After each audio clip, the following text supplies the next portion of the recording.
biome bleeding through the biomes that we are used to in Deep Rock Galactic.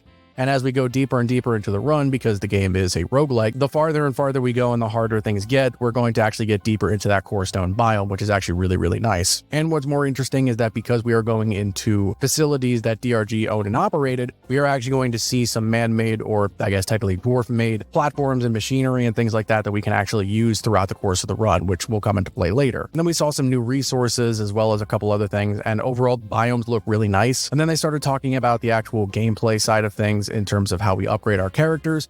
Basically, it works like a roguelike where you are upgrading yourself as you go. And when you're playing with a group, you are essentially choosing from a pool of upgrades that you all will basically be able to pick and choose which ones you want. And you have to kind of communicate to say, okay, this is really good for my build. This is really good for your build. I'll take this if you're okay with taking that. And you kind of have to communicate with your team, which is really, really cool. And then there's going to be other types of things that you can do to upgrade yourself. There's going to be optional events similar to the machine events, although from what they said, it's going to be a little bit more common. And then you are going to be able to gather the new Expedite material, which is something that is going to be integral to Rogue Core, and that's another